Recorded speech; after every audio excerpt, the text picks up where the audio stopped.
800,000 people per year we lose to suicide. So if you just wrap your brain around 800,000 people, that should feel alarming internally. 800,000? 800,000. Suicide is the 10th biggest cause of death worldwide. Two of the leading factors that contribute to suicide are isolation and feeling like a burden. Wow, isolation. And feeling like a burden.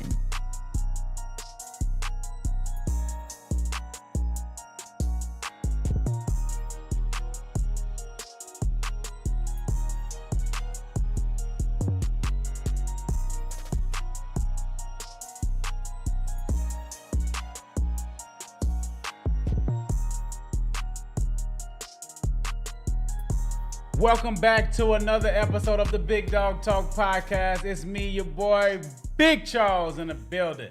What's up? What's up? It's Big Shay, and I'm back in the building. Look, is it me or the energy is a little crazy today? It's a little rocky. It's a little rocky today, but it's all good. We're gonna work through it. We're gonna work through it.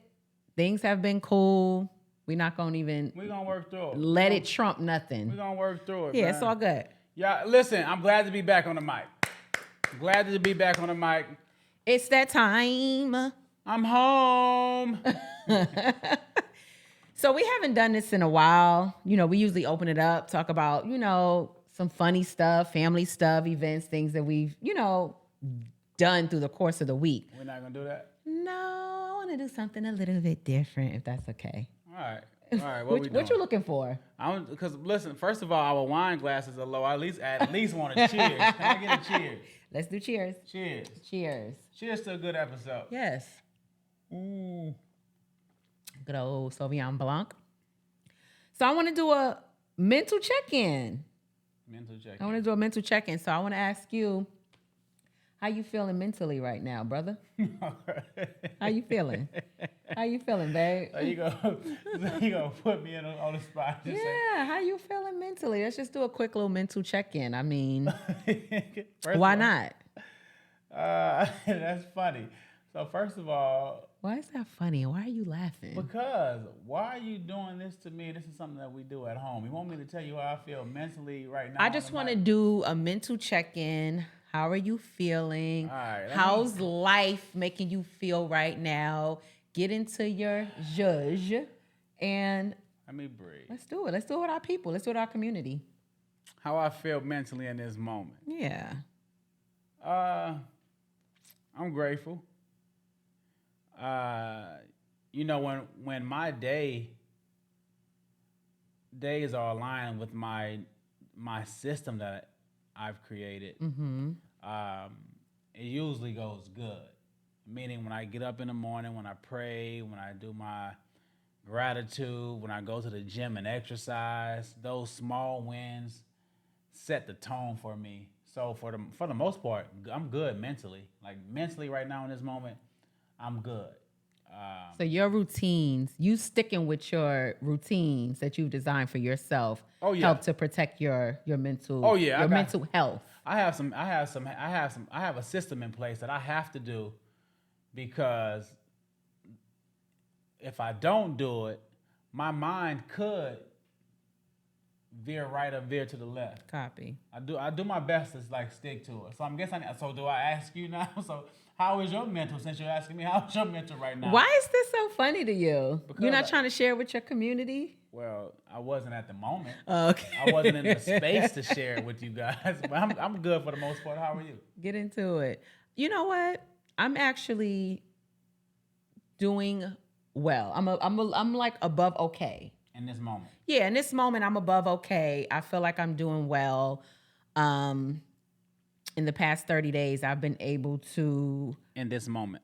No, it leads up to this moment. Oh, okay. In the past 30 days, I've been able to kind of get back to a healthy routine. So I guess for me, also routines do matter. I've been able, because when the boys went back to school, it was a little bit shaky, and me being able to execute the things that helped me feel mentally balanced. And so over the past 30 days leading up to this day, I feel like I've been able to get things under control, in my business space and my personal space, with exercising, keeping that routine and rhythm with spending family time. We just came back from a family vacation, which always kind of helps to reset. We've had our date. So in this moment, I'm feeling quite balanced. You know what? I'm feeling balanced. That's good that you're feeling balanced, but I'm happy for that, Thank you. and that means a lot. But it threw me off because I'm usually the one that's asking that question, like, "How is your mental today?" And you wait till we get on the microphone to ask me how is my mental, because this is a application that we do at home on a regular basis. It is. I'm just curious though. I'm curious now. What you curious about? Why get on the mic and ask me how is my mental? So, first of all, I wanted to share. We do it all the time, but I did want to share, kind of something sacred that we do. Which, and you do usually lead it in our home. It's just like a mental check-in, and this month in September is actually Suicide Prevention Month. Oh, I didn't right? know that. I didn't know that. Yeah, and so actually, the week of September 10th through the 16th is Suicide Prevention Week, but the whole month is Suicide Prevention Month. Suicide Prevention Month. And just with knowing that and us always talking about mental health on this podcast, I thought it'd be good to do a mental health check-in, That makes because if more people did that just randomly with their loved ones and with their friends, that could be a tool to prevent suicide, in my opinion. You know what's funny though? I thought you were being weird at first. Really? Because you got on the mic and asked me that. But you know what's crazy? You made a statement. You made a statement that you thought that we should ask our peers and our relatives that question. You know what's crazy is I really asked the people that are close to me. I asked them, "How are your thoughts?" You do. Yep. What are you actually thinking about? Yep. Because when we walking by each other, we say, "Hello, how are you?" and we naturally respond with, "Okay, I'm okay." Right? Mm-hmm. But deep down and mentally, we're really struggling with something. So even that's been me in real life before. So here's the thing, though. Even like with you and I, you know me, I'm sitting everyone down. This is what Daddy is dealing with mentally. This is why I could possibly be being rude at the moment. It's that level of transparency. Because mental health is a thing. Yep. I've never been to the point where I wanted to commit suicide though, but I've been to the point. So where you've never even had like thoughts about anything. It's never gotten that dark for you. So it's gotten to so at my darkest moment, I just never thought about taking my life. Mm-hmm. So I don't know what that means. Mm-hmm. I know what it's like to lose your mind. Mm-hmm. Not almost lose it. Yeah. I know what got me there, and I believe if I wasn't raised on faith, and that is like the biggest sin in my mind. Mm-hmm. I'm not, and this is not to like judge anything. Right. I'm saying based off of my experience, this may be the reason I've never thought about it. You mean like with biblical teaching? Biblical teaching. Mm-hmm. It's almost like a major sin to even think about something like that. Right. But I just lost my thought, but I've never gotten to the point where I've thought about committing suicide, but I know people who have. So in the spirit of suicide, prevention month, and really we just really want to tackle this in like a mental health perspective, okay. Right? I do want to read some statistics because I think that's important. We lose over 800,000 people per year to suicide. So before you even, do you know, so 800,000. So where's this? Where are the stats coming from, if you don't mind me? So the stats for this is coming from the Real Depression Project. Okay. This is where I'm pulling these facts from. Okay.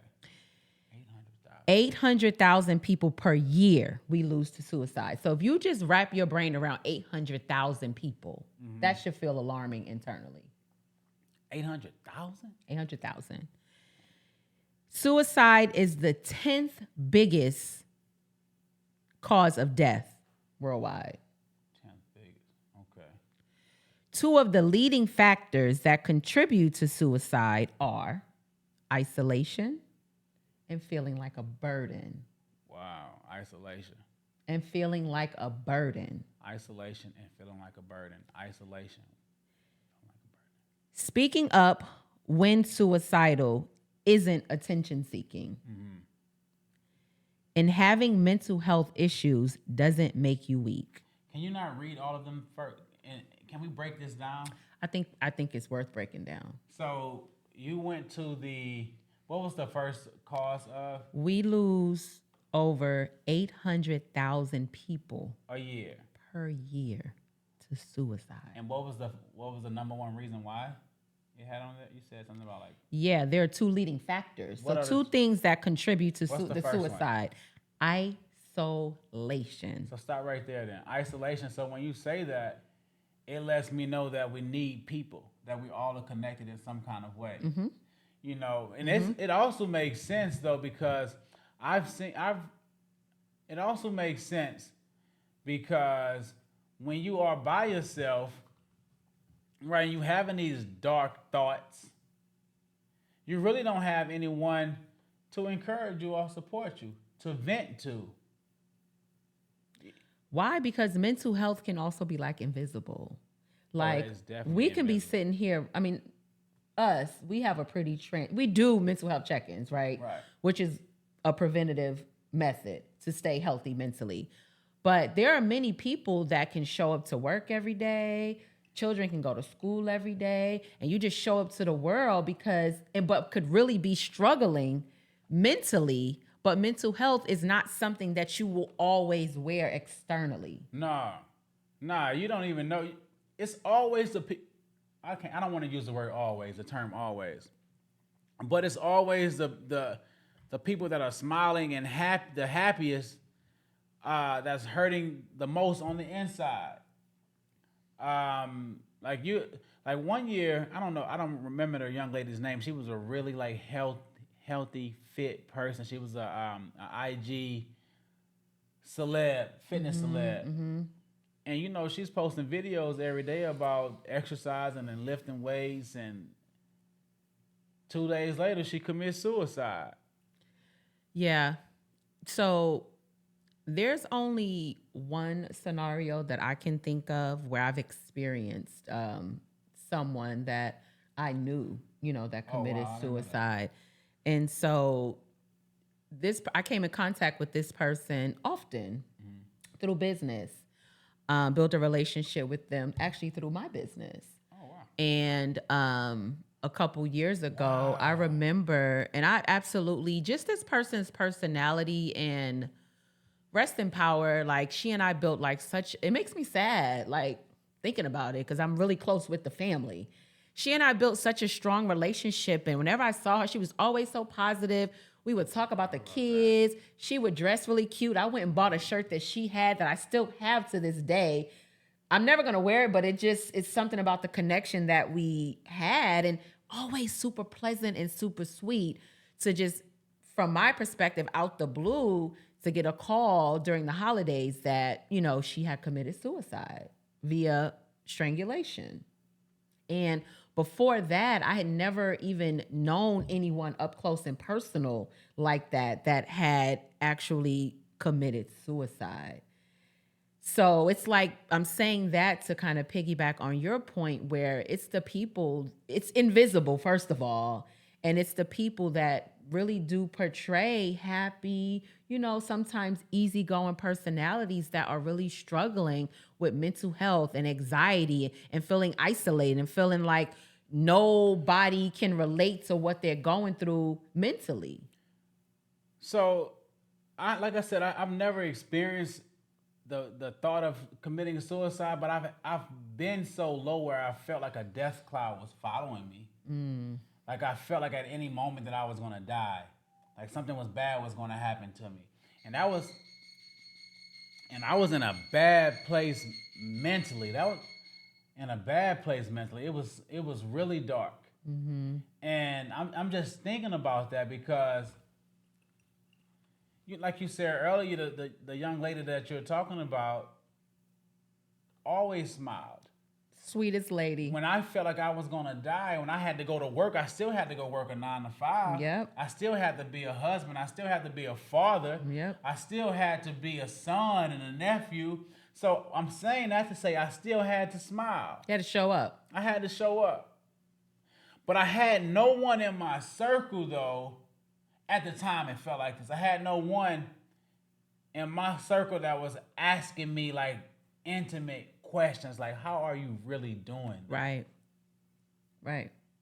So, like, to the point where I had to make it a habit to just, what I was expecting from someone, I had to just start asking myself that. Or I'll ask my partner that, or my friend. If I consider you my friend, how are you mentally? Right. Because the truth of the matter is, we all stress about something, whether it be life, whether it be bills, whether it be the kids, whether it be losing someone.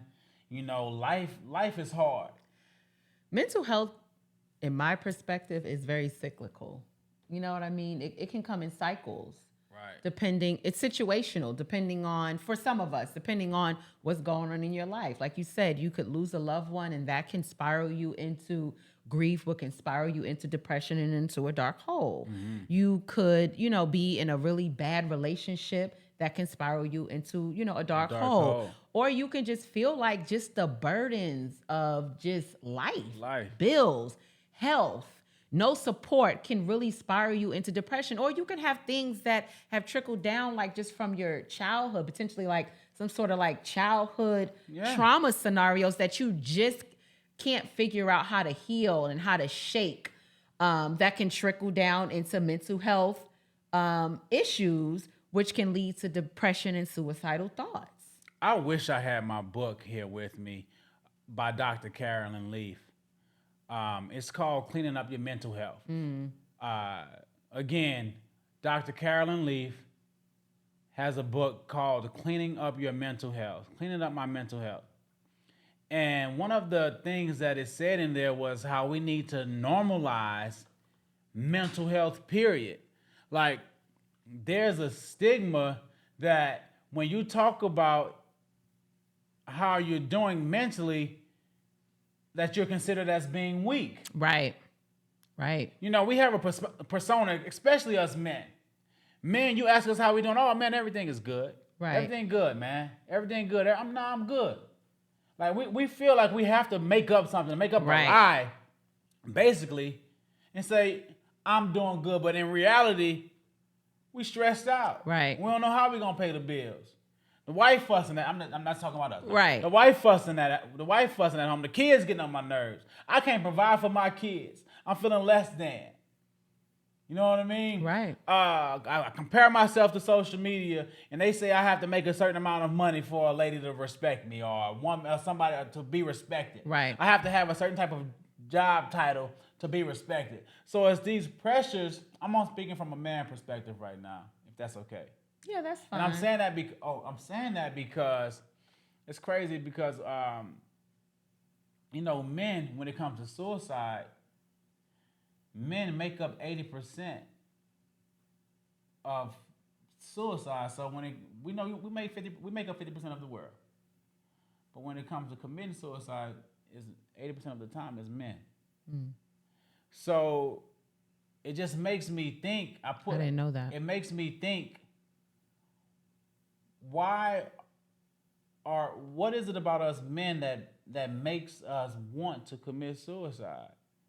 When you're young, don't cry, which is a form of releasing. Healthy. Keep the business in the house. Don't say nothing to nobody. Teaching suppression. Which is a form of suppression. You know, so we don't have, we don't, men don't feel like we have anyone that we can be vulnerable with. I think that that's just, I mean, I hear that you're saying, like, from a statistic perspective, men make up the higher population of the suicide rate. However, I think that what you're saying, it still translates just to like humans. Okay. Like, there is, most of us are not transparent to the Nah. point where how are you, these could be your closest friends. Well, it's scary to be transparent. These could be your relatives. It's scary though. How are you doing? I'm okay. It's scary because in reality, it's scary being vulnerable. It's scary telling someone, you know what, I'm really having a dark day today. In our house, we've practiced to normalize that. And why though? Because we've had some really dark times. We're starting with daddy, Really dark times. starting with mommy, trickling down to the kids. The pandemic. Oh, we gonna talk about this. Why are we gonna talk about this? Because for one thing for sure, you need to know why you see. This is the thing about a person. So I was when I was at my lowest. I don't even want to say me. Somebody in my life was at their lowest, I know what helped get them out of the storm. Mm-hmm. When they knew that they had somebody on side of them to say, "Hey, I'm going through this with you. Mm-hmm. I know everything is going wrong right now, but we gonna get through this together." Right. And as you said earlier, isolation is one of the top reasons. One of the biggest factors. So that says that person that was isolated should have had someone there to support. I mean, isolation. When you naturally, as humans, when we go through hard times, you know, depressive moments, we retreat back from everything. And we just don't want to be bothered. And we're left with our thoughts. That's naturally. We're left with our thoughts. Right. And then because of that and the whole chemical thing that plays a role in it, those thoughts can become super negative. And those negative thoughts can definitely spiral into like self-hatred and people feeling like no one loves me. No one's even checking on me. I'm not even gonna hold you, baby. No one even cares. That's just life, though. It is life. Honestly, because a lot of us are so busy. Can you count on one hand how many people that you can be that vulnerable with? Like if someone asks you, "How are you really doing today?" How safe do you feel? How many people do you have in your circle that you can say, "Okay, this is exactly how I feel"? 3. You got 3. That's it. Sheesh, that's a lot. I'm not gonna name them because that's unnecessary. Right, I'm but just saying, you got 3. Yeah. Yeah. Yeah. The point is that it's really slim. And that's a small amount. To me, 3, that's a small amount. That's One is including you. Right. So there go 2 other people. That's a small amount. This is the thing, though. A lot of us have these surfaced relationships and connections. Even with my parents, I changed it. Like, I want to know what are you thinking about today? Right. How is your mindset today? Not tomorrow. How are you really doing? How are you really doing, though? It's so funny that we're having this conversation because, like, as we continue to talk, I start to think about just in our household, our family of 5. I would say that each one of us has had a bout, if you will, with mental health. How did we get through it? First of all, that's down to all the kids. That's including all the kids and me and you. Me, you, and all 3. And 3 of the kids. So all 5 of us, I can recall specific incidences where mental health was an issue. Right. One thing about us is that, first of all, we're going to talk about it. So can you hold that? Because we are going to talk about it. As a family, we're going to talk about it. But how did we get there, though? We had to read some books about that. Definitely had to read some books and definitely had to go through some experiences. Had to go through some experiences and work through those things personally.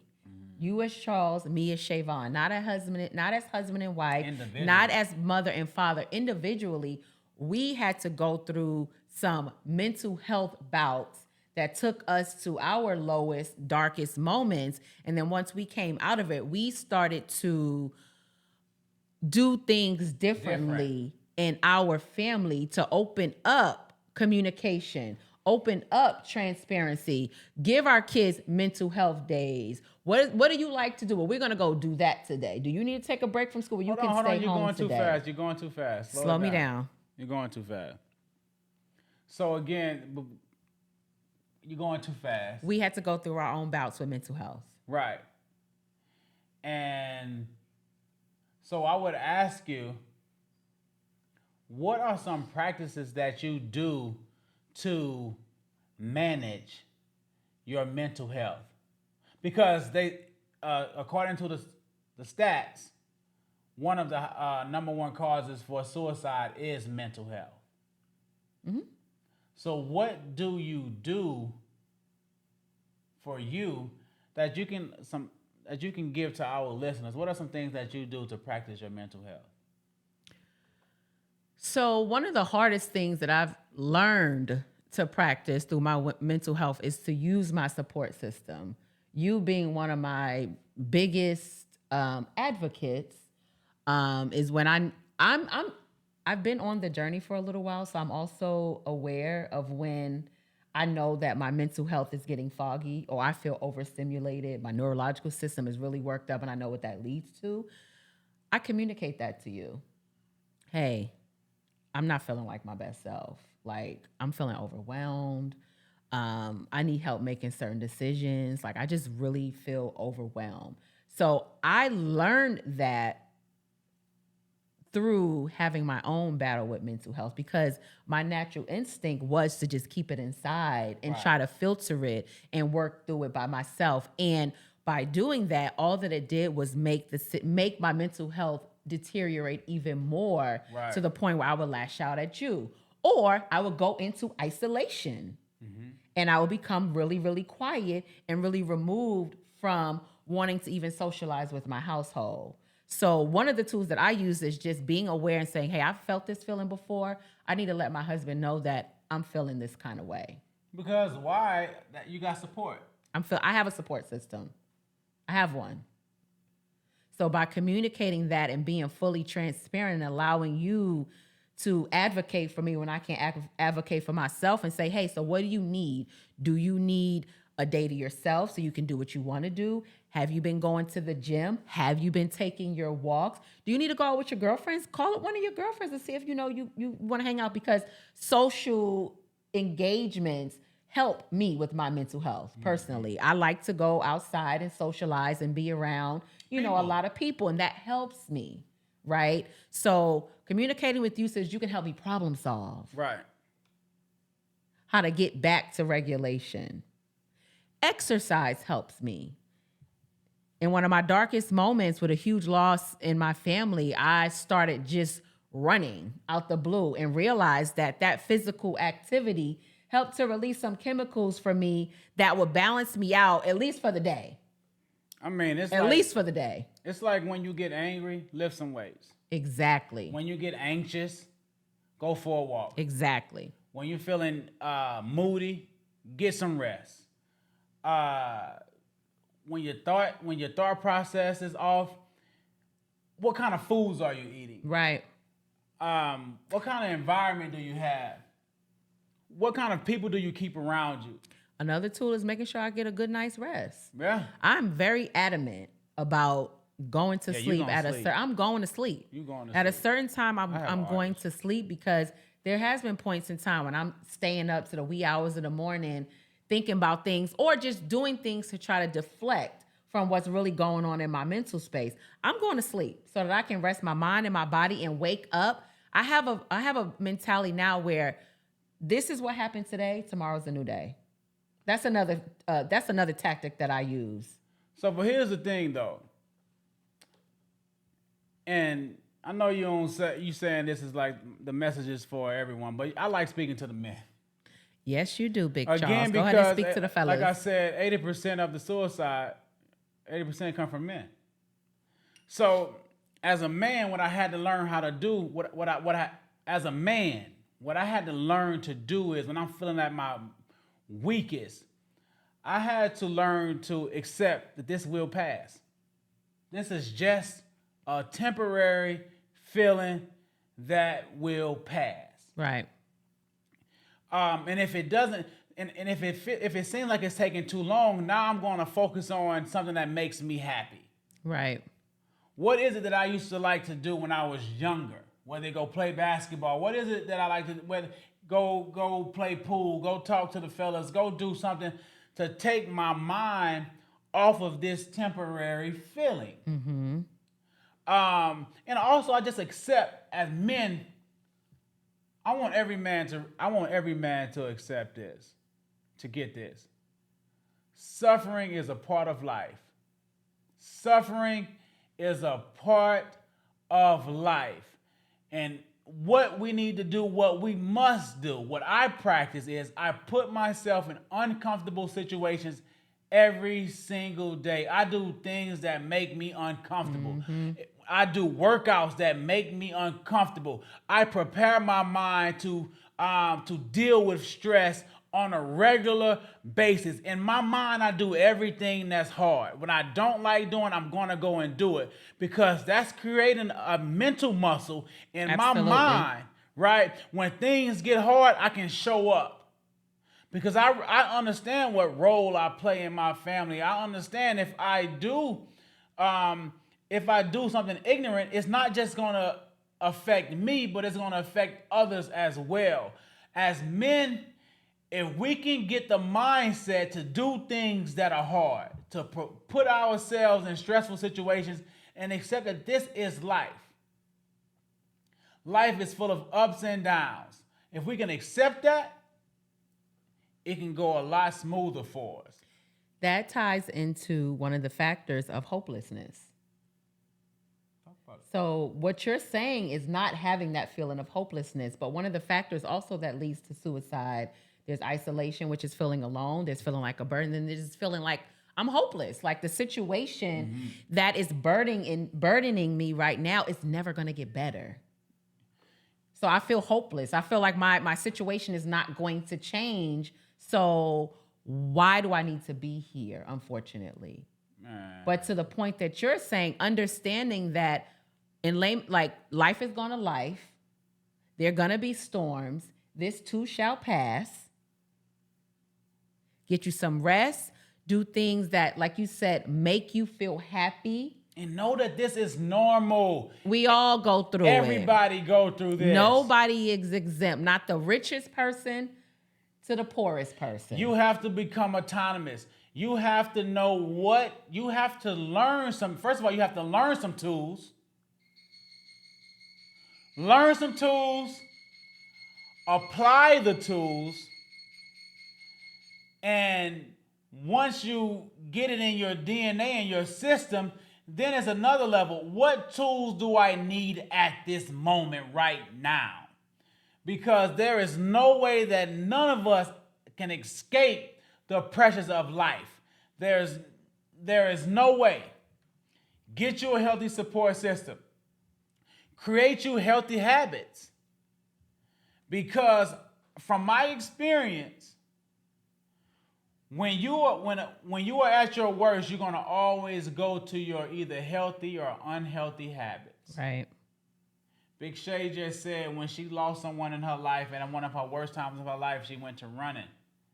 Big Shay didn't tell you that she was already running before that. She had to go to something that was therapeutic. She already had exercise in her DNA. She was already exercising, so she was going back to what was working for her. Right. She explained herself, communicated, "I'm not okay today." She went to the person that's been there, to the people that's always been there for her. We listen, it's necessary that we have a village, a family.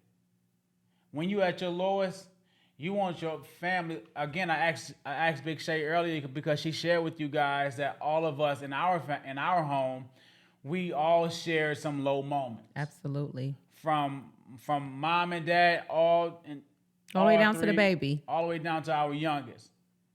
But what got us all through it was family, And I think with you saying that, supporting one another. yes, supporting one another, but also Keep that. When I didn't have certain tools, when I didn't know what I needed, someone in the family would suggest something that will help me get through that moment. Okay, go ahead. the point that I was going to piggyback on is just like, we talked about going through our own personal moments and then passing that down to the kids. It'd be great if mental health could be looked at in that aspect. As adults, we have more bandwidth to understand and solve like that problem. So you can't avoid it. So when you experience your mental health challenges seasonally, these are you gain a tool or two. These tools should then be passed down to your children if you have any. If you don't have children, you can share with your parents. You can share with your friends. But once you discover a tool that helped you, it's important to share that with other people, because then you're now putting a tool in their toolbox for when life starts lifing for them, they can pull that out their back pocket to get through it. Right. And that's important. But we just not talking about it enough to even come to that resolve. How do you think how can we normalize it? Normalize which part? How can we normalize mental health? Like how can we normalize asking our family, our village, now how are you really doing? And how can we normalize the response to be the truth and not a surface answer? Well, if you're listening to this podcast today, we are doing our absolute best to give you guys some tools from our personal experience and just by having this conversation with all of us in this space. So your question, first of all, try to make it a habit. When you talking to your homegirls or you talking to your homeboys or you checking in with your parents or your siblings or your spouse, your girlfriend, your boyfriend, asking them, how are you really doing? We already just said earlier on in this episode that most of us are going to say what? I'm fine. I'm fine. I'm okay. Ask more of, how is your mental health? Oh man, this is crazy. How is your mental health? I'm going to be specific. Oh, you okay? So how's your mental health? Anything bothering you right now? Anything stressing you out right now? Anything about life making you feel anxious? Be specific. Use words that will allow people to have more specific conversations because it's easy to hide it. It's crazy that you said that because they have this older lady at my job. She's like 64, and she had to bury her daughter last year, and she's always smiling and having a good time. And I go to sign in, and I say, hey, I'm just curious, how are you doing mentally, really? And when I asked her that, that's when she shared with me that she had to bury her child and things are not okay. Lord. She don't know how she's getting through it because as a mother, you never think about burying your child. Your child is supposed to bury you. And I remember her saying, even just last week, even though this happened last year, just last week I said, hey, I just want to know how you doing today. How's everything been going? And I caught her off guard. And she's like, no, I'm fine. I said, no, I'm based off of your situation. She's like, actually, today is a better day, but it's up and down. But when I walked away, though, she said, I really appreciate that you asked these questions. We're not asking. And that was she's a stranger. She's not my coworker that I work with. I see her, you know what I mean? Right, in passing. In passing. Right. So it's just crazy how you just explained that. Yeah, we have to ask. We have to ask specific questions. So to answer, I think I answered your question. I would just challenge, hopefully this conversation is making even us. Bringing awareness. Even for us. This is for us too. Bringing us to a new level of awareness, but also the listeners and the viewers, bringing it bringing you more aware of how you can be a support for the people in Suicide your prevention. circle to be a part of suicide prevention. So things that we said, I know I recommended. I recommend reading a book by Dr. Carolyn Leaf, Cleaning Up Your Mental Mess. What's the objective of that book, though? Just to engage you, like, what do they? What could they expect if they were So the interested in reading the book? so the things that you can expect. This is a doctor that give you applicable tools to help you get through your darkest times. Ask me how I know, because I read the book and I've applied the book. I actually need to go back and do some refining, because that is one book that helped me in my darkest times. There's another book that I didn't talk about. It is called the Happiness Pursuit, the Pursuit of Happiness. Not the Happiness Project. The Happiness Project. Happiness That's Project. what it is. The Happiness Project. And that was and because you said these emotions comes seasonal. Yes, they Meaning do. that we're going to have more dark times. But the more tools you gain, the better chance that you have surviving it. Right. And the Happiness Project, it really taught me how to focus on doing things that make me happy when I'm at my worst, when I can't get my thoughts off of the things that are really bothering me. Right. When those negative thoughts are really taking over my mind, the Happiness Project teaches you, okay, go do something that makes you happy. Right. And it creates a space in your mental real estate that creates release. Yeah. Just like with your coworker and the rest of us, when someone asks us how we're doing in a very specific way, it gives us the opportunity to then release that, which opens up more, creates space. Even if it just gets you through the day. That is okay. It's not about getting through the month. It's not about getting through the week. That can get you through the day when you have the opportunity to just regurgitate. You know what? It's rough right now. Because if you don't get that out, then it stays in your mind and it gets bigger and bigger and bigger and bigger and bigger and bigger and bigger and bigger. Your mental health deteriorates. And unfortunately, that's when people start thinking like, this is just, it's hopeless. It's never going to change. There's no way out. Nobody cares. I have no one to talk to. So why do I need to be here? God forbid that's the scenario. Yeah. And it's scary because I remember when Autumn was home on a break from college, and she's already experienced this at her young age. Someone at her school she said this young man had the best personality. Every time she saw him, he was very vibrant, making people laugh, just being funny. During the break, he committed suicide.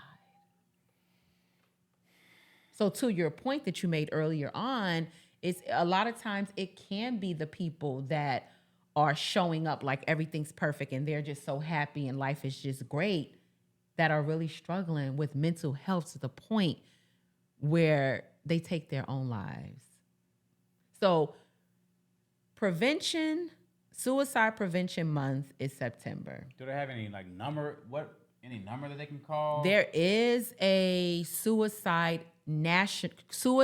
crises national hotline that you can call. The number is 988. You dial 988, someone on the other side of that phone is going to pick up, and it's a safe space for you to be able to at least, sometimes you don't feel comfortable talking to people that know you because you may fear being judged. Well, here's the thing, though. I'm sorry to cut you off, but if you can't... So you can call the crises hotline, the National Suicide Prevention Hotline. The number is 988. If you don't have friends or a support system where you can be naked with, when I mean naked, to tell them what's going on in your life without them judging you, you need to rethink why those people are in your circle.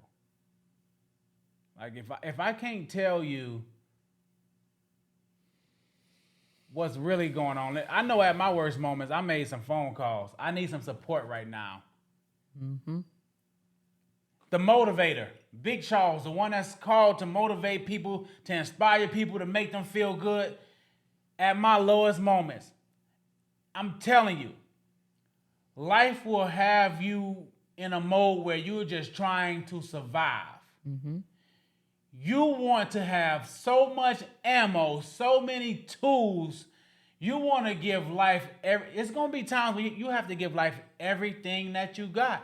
You got to call the friends. You got to apply the tools that you read. You got to exercise. You got to eat healthy. You got to just pray just to make it another day. Yep. Yep. We have to be honest with ourselves. We can't be ashamed of this. I'm on the screen saying, Big Charles and Big Shay are telling us happy people at this moment. At this moment. We still experience certain emotions where life feel like it's getting the best of us. We all have that. And there are times now when big things happen to us in our life. Mm-hmm. But we know how to counteract it with, I'm going to do something that makes me happy. Or I'm going to have a real transparent conversation with someone. Mm-hmm. Yeah. You know, we know how to do those things now just by experiencing life and building up tools. I think at the end of the day, I think people really got our message. Yes. Yes. We love you guys. Wishing you well. Shout out to Suicide Prevention Month, and we hope that this episode helped at least one person. And don't forget the hotline, 988. Be kind to yourself and let someone know that you love them. Peace.